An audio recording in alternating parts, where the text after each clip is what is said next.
Hello, hello mga kabagis! Kamusta ang iyong araw nyo?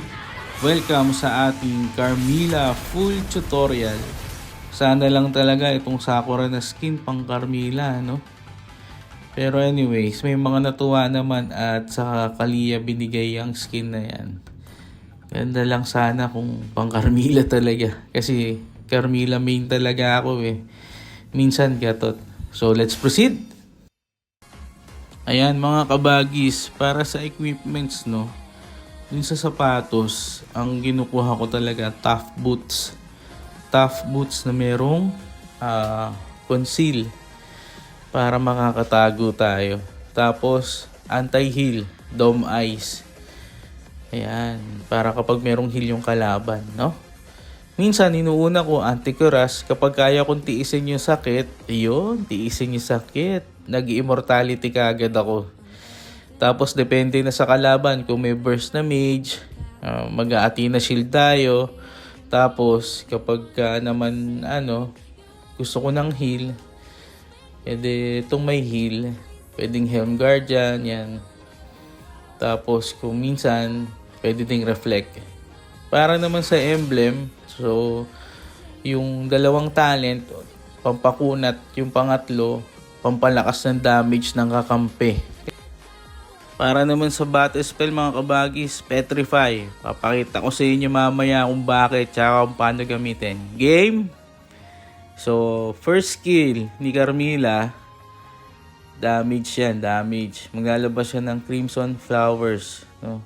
Paano ba gamitin yan kabagis? Dikitan mo siya, tas ikot ka counterclockwise. Sa may damage siya, umabot ng 1,103. Pero ulitin ko kapag iikutan mo siya counterclockwise mga kabagis. Kasi kapag ang skill 1 mo ginamit mo sa kanya ng clockwise, tamo mahina damage. So hindi to matama o yung iba. Yan, 500 lang. Kalahati lang tumama mga kabagis dun sa ating skill 1. Next, paano gamitin yung skill 2? Pampabilis yung unang pindot niyan. Bibilis takbo mo. Pag pindot mo ulit, stun. Okay? Stun yun, stun. So kabagis, paano naman yung combo? Yung combo ng skill niya, mga kabagis, no, una skill 2 para bumilis yung takbo. Yan, tapos ulti, stun yan, tapos 2 uli, stun uli. So nakadalawang stun ka na. Pag gumalaw pa yan, petrify mo.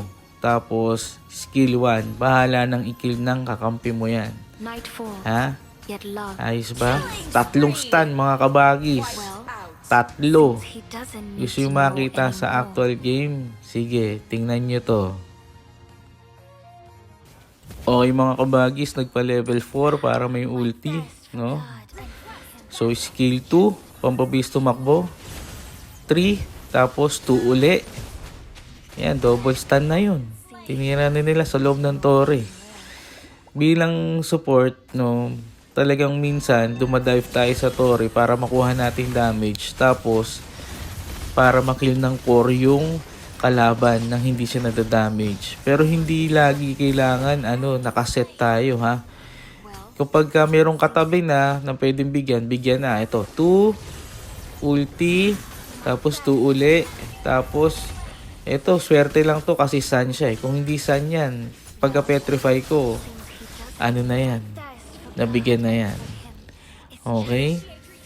So, ito, support si Carmilla. So, minsan nauuna talaga yung yung fighter kapag si Carmilla ang nandyan. No? Tapos kapag cooldown yung skills. Timing is everything kapag Carmilla gamit mo. Tulad nito. Hindi ako basta-basta nauuna. Hindi siya katulad na ibang tank na nauuna pag suguran. Siya nasa likod siya. Eto kabagis, nakita ko nakakumpol na sila. Kumpol, ayan, hide. Ulti, stun yan. Tapos 2, stun uli. Ayun. Inubos ni Sicilion yung mga kalaban. Kasi nga, timing is everything. Di lagi nakalitaw ka sa mapa. Okay, ito ulit ang inyong Doc Kabagis nagsasabing hindi lang pampamilya, pang esports pa. Salamat mga kabagis!